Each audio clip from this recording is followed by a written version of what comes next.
आपको ऐसा नहीं लगता कि जिस तरह से आपने डोर टू डोर कैंपेन किया है कि आप कहीं कमल खिलाते हुए नजर आ रहे हैं? आप कहीं कमल खिलाते हुए नजर आ रहे हैं, जिसे आपने डोर टू डोर कैंपेन किया है, आपके साथ में भारी भीड़ भी थी, तो कहीं ना कहीं ये कमल खिलता हुआ नजर आ रहा है। साइकिल को नुकसान है इस चीज से। आपकी आंख कमजोर है तो मैं क्या कर सकता हूँ। उत्तर प्रदेश में ये कह रही है कि ओवैसी जो पार्टी है वो बी पार्टी है, कहीं ना कहीं जो है बीजेपी पार्टी को सपोर्ट कर रही है। अभी हमारी तरक्की हो चुकी है, A+ हो चुके हैं। हमने ही पार्लियामेंट में खड़े होकर आशीर्वाद दिया उनको कि आप जीत जाइए 2019 का चुनाव।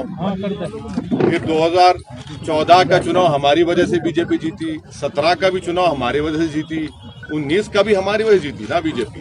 उसका तो कोई लड़ ही नहीं रहा है ना इलेक्शन। आपने भागीदार विधानसभा में एक जगह है 84, उस जगह पे किस तरह की मेहनत रहेगी? आपका डोर टू डोर कैंपेन वहाँ भी रहेगा 84? प्रत्याशी है, इनका काम है, हम तो कोशिश कर रहे हैं, जहाँ हम जा सकते हैं जा रहे हैं। सर भागीदारी मोर्चा बनाया गया, 5 मोर्चे में सब पार्टी शामिल हुई, उनकी तरफ से अभी कोई भी यहाँ नहीं दिखाई दे रहा है, तो क्या ये केवल पार्टी के लोग साथ हैं? अभी यहाँ कोई यहाँ पे है अभी सर एक पदाधिकारी का नाम गिनाए किसका? अगर यहाँ मौजूद है इरफान भाई हैं, यहीं पे हैं। इरफान मिलना चाहेंगे अभी सर प्रेस कॉन्फ्रेंस में कोई नहीं दिखाई दे रहा अरे है। भाई इरफान भाई है यहाँ पर। जन अधिकार पार्टी का जो इरफान इरशाद नाम है, सुनिए इरफान इरशाद नाम है, नंबर दे बात करेंगे। नहीं यहाँ पे अगर मौजूद है तो नाम बताइए, आप तो एग्जामिनर बने हुए हैं। पार्टी को लेकर आप लगातार आरोप लगाते हैं हर मंच से, तो समाजवादी पार्टी को लेकर सवाल खड़े होते हैं करते हैं आप, फिर क्या वजह है कि आप समाजवादी पार्टी के साथ गठबंधन में जाने के लिए भी तैयार हैं? अगर वो इतनी गलत है, आपने कहा कि दो पार्टियां। सुनिए आपने सवाल किया था कि आप इस चुनाव में गठबंधन करेंगे, तो हमने कहा कि हमारी पार्टी का फैसला है। ये आपको हम बात कर रहे हैं नवंबर में, हमने कहा कि हम कांग्रेस और बीजेपी को छोड़कर दूसरी पार्टी से हम लोग समझौता कर सकते हैं। एक कमल हो जाए। अब ना उनके तरफ से कोई बातचीत हुई ना हमारे तरफ से हुई, तो किस्सा नहीं, लेकिन अगर वो इतनी गलत है तो फिर आप ऑप्शन क्यों छोड़ रहे थे उनके लिए? अब आपने सवाल किया था तो हमने उसका जवाब दिया। अब उन्होंने खुद हमको बुरा कह दिया, उन्होंने हम पे कहा कि हम पर इल्जाम लगते हैं, हम पे खुला लगता है। और फिर अच्छी बात ये हो गई कि उन्हीं के सहयोगी पार्टी के लीडर ने कह दिया कि अखिलेश ने 45% समाजवादी पार्टी के मुसलमानों का टिकट काट दिया है, उन्होंने कहा उनके। तो अब बहुत अच्छा है, अब तो समाजवादी के पार्टी में जो अल्पसंख्यक समाज के नेता है, हम उनसे अपील करेंगे कि क्या वो उनके कैदी बनकर रहेंगे या फिर वो हमेशा दरी बिछाएंगे और फिर नारे लगाते रहेंगे कि हमारी जवानी उस पर कुर्बान। अब तो बूढ़े भी वास्तव बूढ़े भी हो चुके हैं, तो इसलिए इनका जो मानसिकता है अल्पसंख्यक समाज के सिलसिले में, वो सिर्फ इस्तेमाल करो और उनको छोड़ दो। वो हिस्सेदारी की बात नहीं करते, भागीदारी की बात नहीं करते, जो MIM पार्टी और भागीदारी परिवर्तन मोर्चा कर रहा है। 2 लाख आपकी नहीं गली समाजवादी के लिए सवाल चाहिए। एक सवाल लगातार उठाया जा रहा है, मुस्लिम लीडरशिप को लेकर मुस्लिम लीडरशिप खत्म की जा रही है। मुसलमान जो लीडर है उनके टिकट काटे जा रहे हैं, जो मुस्लिम लीडर है उनके टिकट काटे जा रहे हैं। क्या आपके उन लीडर से बात हो रही है? क्या वो मुस्लिम लीडर MIM? नहीं, हमारी उनसे बात नहीं हो रही। अब्दुल्ला आजम आरोप 203 सीटें कैसे जीतेंगे? हम अब्दुल्ला आजम साहब और आजम खान साहब के लिए दुआ गो हैं कि अल्लाह सुब्हाना व तआला जो मुश्किलात में है, तकालीफ में, अल्लाह उनको उससे राहत दे। एक मिनट। और हमारी दुआ ये भी है कि जौहर यूनिवर्सिटी फिर से खड़े हो। मैं देखिए, आप जैसा चाहेंगे तो हम नहीं बोलेंगे ना। कैसे जीतेंगे आप? ओवैसी साहब 203 सीटें कैसे जीतेंगे? हाँ?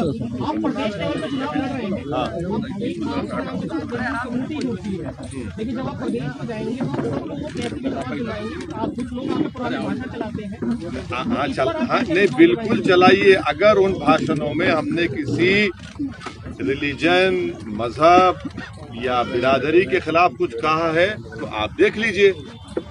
अगर मैं ये कहता हूँ कि कमजोरों को उनसे इंसाफ मिलना चाहिए, और अगर मैं ये कहता हूँ कि हम बाबू सिंह कुशवाहा साहब के साथ, वामन मिश्राम साहब के साथ, कश्यप समाज की जो पार्टी है, भिंड समाज की जो पार्टी, हम सब कमजोर मिलकर इंसाफ के लिए लड़ रहे हैं, तो उसमें पेट में दर्द क्यों हो रहा है? 203 सीटें कैसे जीतेंगे आप? 203 सीटें कैसे? ये भागीदारी परिवर्तन मोर्चा है, और इसमें जो हमारी सीटें हैं बाबू सिंह कुशवाहा साहब की हैं, वामन मिश्राम साहब की, हम सब लोग मिलकर चुनाव लड़ रहे हैं। ये उत्तर प्रदेश की जनता देख चुकी है कि 2012 से 17 समाजवादी बिल्कुल नाकाम साबित हुई। अब 17 से 19 ये देखा जा रहा है कि बीजेपी ने युवाओं को रोजगार नहीं दिया।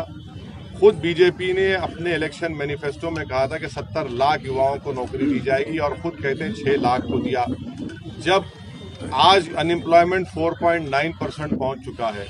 डेटा ये बता रहा है कि उत्तर प्रदेश में जो ग्रेजुएट हैं, जो डिप्लोमा सर्टिफिकेट होल्डर हैं, जो टेक्निकल एजुकेशन होल्डर हैं, 50% से जायद वो बेरोजगार हो चुके हैं। नौकरी की जरूरत है उनको। ये सब चीजें हैं। रातों में किसान जागता है कि कोई जानवर जाकर उसका खेत ना खा ले, और ये सब चीजें, मगर उसके बावजूद भी इन सब पर बात नहीं करेंगे बाबा। उनका एक्सपर्टीज जो है वो जिन्ना पर बोलते हैं और मई और जून में गर्मी पैदा करने की बात करते हैं। बाबा अगर मई और जून में गर्मी पैदा कर रहे थे तो 2021 जून जुलाई में ऑक्सीजन नहीं दे पाए, गंगा पर लाशें बह रही थी, दवाएं नहीं मिली।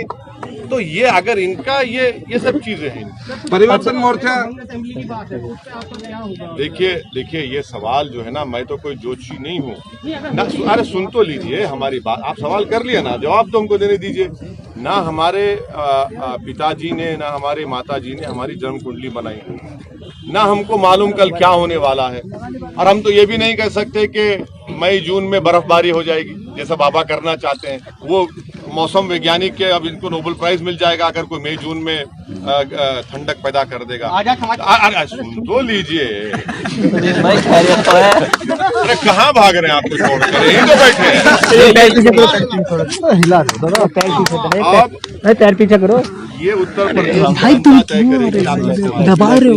और जब 10 तारीख को नतीजे रिजल्ट आ जाएंगे तभी हम आपको इसका सवाल का जवाब दे पाएंगे। आपके आजाद समाज पार्टी ने आपको ऑफर दिया था गठबंधन के लिए। आजाद समाज पार्टी ने गठबंधन के लिए ऑफर दिया था, वो आपने ऑफर ठुकरा दिया। ना, ऐसे कोई बात नहीं है।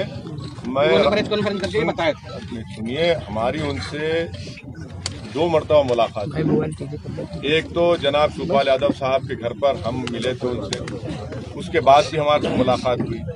तो देखिए बातचीत जिसका वो चाह रहे थे, हम चाह रहे थे, तो नतीजा खैर रिजल्ट नहीं निकला, मगर हम उनकी बड़ी इज्जत करते हैं और करते रहेंगे। वैसे साहब, बीजेपी खूब एक्सपेरिमेंट कर रही है, कभी जाटों को लेकर लिख रही है।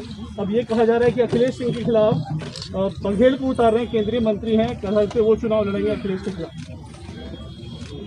अब यही तो हम आपसे बता रहे हैं कि बाघेल समाज के बाघेल साहब नेता हैं। यादव बोलता है मुलायम सिंह यादव, योगी बाबा बोलते हैं। इससे सवाल किया गया हिंदुस्तान टाइम्स के बड़ी सीनियर जर्नलिस्ट से कहा, उन्होंने कहा कि हाँ मुझे उस पर फख्र है अपनी कास्ट के ऊपर। दिल्ली के मुख्यमंत्री बोलते हैं कि मुझे भी फख्र है अपनी कास्ट के ऊपर। मगर पूरे सवाल हमसे ही पूछते हैं आप इस बारे में, इनसे कोई नहीं पूछता। ये ध्रुवीकरण नहीं है।